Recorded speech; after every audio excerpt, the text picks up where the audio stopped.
You've landed back at Ritualistically Botanica. My name is Mo, and let's get into this because humanity is outside, emotionally barefoot in a lightning storm, holding a metal antenna, wondering why everybody feels psychologically fried right now.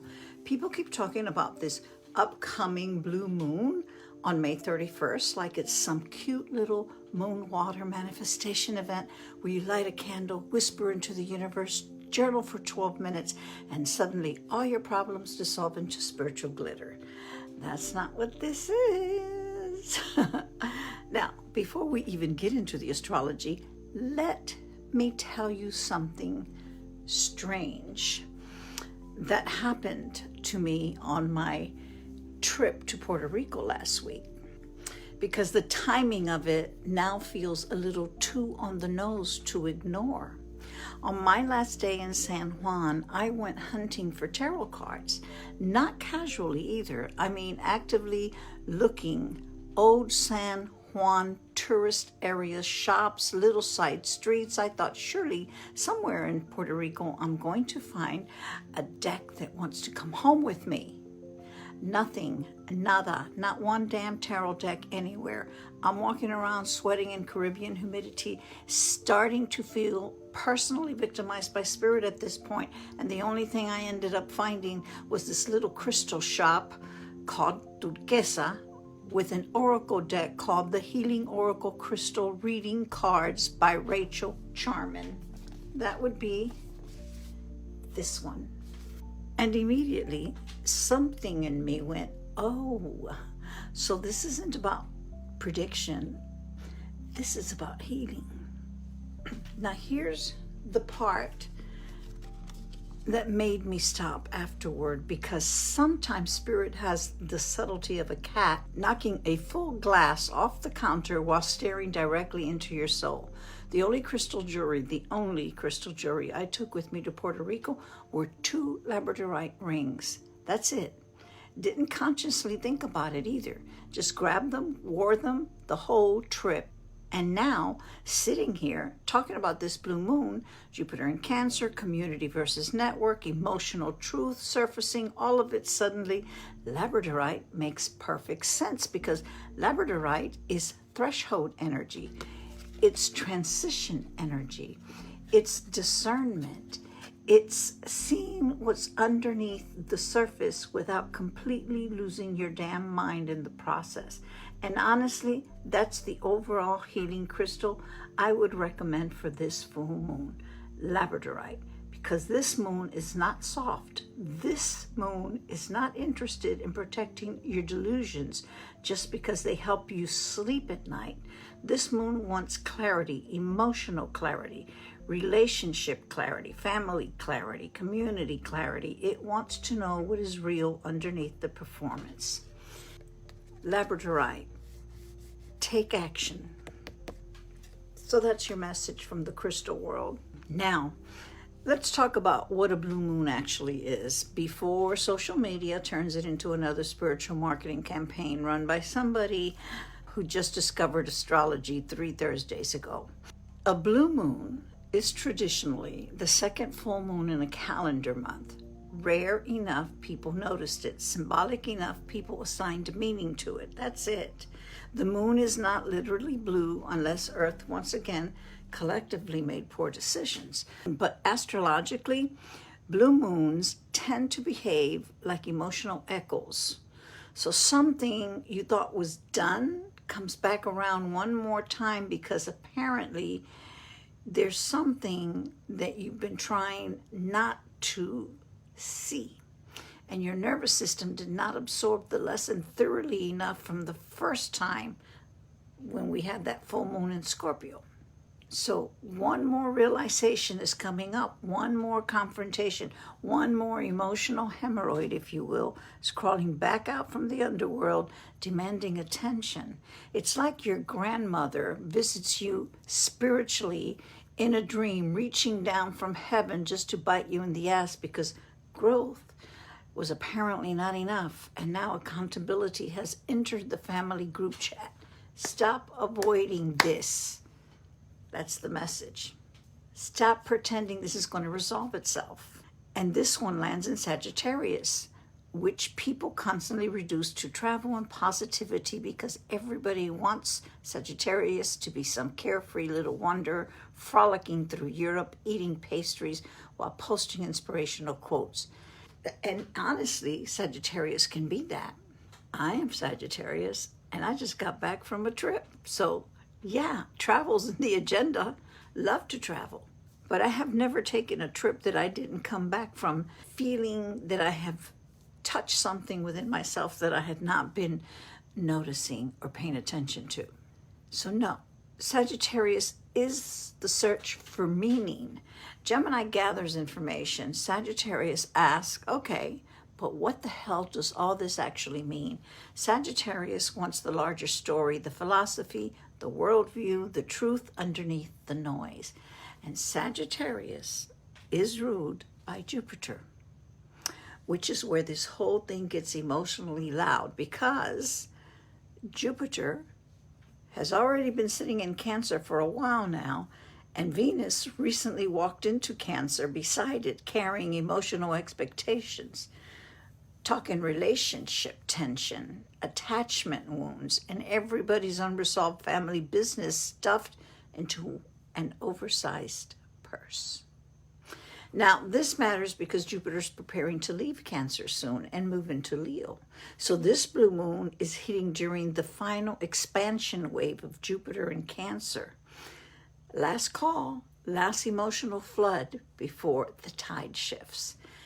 And people misunderstand Jupiter constantly because social media turned Jupiter into some magical abundance fairy, handing out checks and soulmate contracts while everybody ignores the flaming landfill of unresolved emotional issues in their actual lives. Jupiter does not just bless, Jupiter expands. That's what it does. If something is joyful, Jupiter magnifies it. If something is unstable, toxic, emotionally infected, quietly rotting underneath the surface of your life like potatoes forgotten in the back of the pantry, Jupiter expands that too. That little thought you've been trying not to think about, that resentment, that imbalance, that feeling, Jupiter says, excellent. Let's make this impossible for you to ignore anymore. And because this is happening in Cancer, this gets deeply personal. Cancer is home, roots, emotional safety, family systems, mothers, nurturing, protection, the private emotional ecosystem you retreat into when the world starts feeling unstable and everybody online is screaming at each other like seagulls fighting over a French fry. But Cancer is also controlling. People forget that because astrology memes turned Cancer into a soft little soap-making angel. No, Cancer says, this is my nest, and if you destabilize it, we're going to have a problem. And Venus in Cancer specifically says, don't fuck with my comfort. Now, comfort does not just mean blankets and snacks, and pretending watching 3 astrology videos in bed counts as shadow work. Comfort means emotional security, stability, predictability, knowing the emotional foundation underneath your life is stable enough to stand on. And wherever Cancer falls in your natal chart, somebody connected to that area is becoming increasingly uncomfortable. Now, this could absolutely be a woman, mother, daughter, wife, sister, a friend, but it could also be a feminine presenting energy, a nurturing role, a gay man, anybody functioning as emotional glue inside the system. Somebody tied to the stability of your life is reaching a breaking point. And Cancer will tolerate discomfort for a long damn time while quietly stacking emotional receipts like a squirrel, hiding acorns all over the yard preparing for winter. But once Venus and Jupiter amplify things, silence ends. The discomfort gets voice. Suddenly the thing everybody was pretending not to notice becomes too emotionally loud to avoid anymore. And this person is not random. They matter. They are tied to the emotional architecture holding that area of your life together, whether you acknowledge that or not. So unless you want this to escalate into some giant Jupiter-style emotional demolition project, You need to get honest about what is destabilizing the home base or the base of whatever area Cancer is in your chart, because this moon is going to force people into uncomfortable questions. Do I want the snakes or the stability? Meaning, if you collect snakes, but your roommate hates snakes, and if they leave, you cannot afford the apartment alone, then congratulations. The astrology is not asking you to meditate harder under moonlight while clutching incense. It's asking you to decide what matters more, the emotional stability of the home base, the foundation of that area of your chart that Cancer falls in, or your attachment to the damn snakes. That's Venus in Cancer.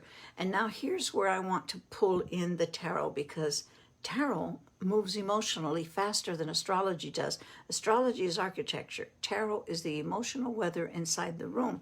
The first card sitting all over this blue moon for me is the moon card itself, because this entire thing feels like emotional fog lifting, not illusion in the shadow sense, the deeper kind, the things you intuitively know but emotionally avoid naming, because once you name them or even think about them, you have to do something about them. Then Temperance walks in. Now, Temperance is a Sagittarius card. Sagittarius rules Temperance. And people misunderstand Temperance too. Temperance is not passive balance, it's active integration. It's standing there trying to pour one reality into another without spilling yourself emotionally all over the damn floor. That's this moon, trying to integrate truth instead of just reacting to it. And then we hit the Queen of Cups, which honestly feels like the emotional backbone of this entire transit. The caretaker, the emotional holder, the person everybody leans on while simultaneously pretending not to notice that they themselves are one inconvenience away from disappearing into the ocean and never answering another text message again. That's Venus and Jupiter in Cancer. And all of this circles back to the larger thing humanity is struggling with right now, which is the difference between community and network, because those are not the same thing. No matter how many followers somebody has online, a network knows your phone number. A community knows you haven't been okay for 3 weeks. A network sends event invitations. A community notices your silence. A network says, let me know if you need anything. A community is already outside with soup before you finish the sentence. And the difference between them is represented by these two cards. The Ten of Pentacles is a network. The Three of Cups is a community that cries with you, laughs with you, celebrates with you. A network that just wants to know if they can include you in the numbers that are going to benefit their agenda. And humanity right now is confusing connectivity with intimacy. They are not the same thing. You can have 10,000 followers or friends friending you on social media, and yet nobody there will be willing to drive your ass to the emergency room if you need it. That is not community. That is audience participation, which is why this moon ultimately comes down to one brutal Sagittarius question. Who are your actual people? Not your network circle, not your online audience, not the people who clap for you publicly and disappear privately the second your life catches fire. Who would answer the phone at 2 a.m.? Who would sit beside your hospital bed? Who would help you carry the unbearable thing? That's community.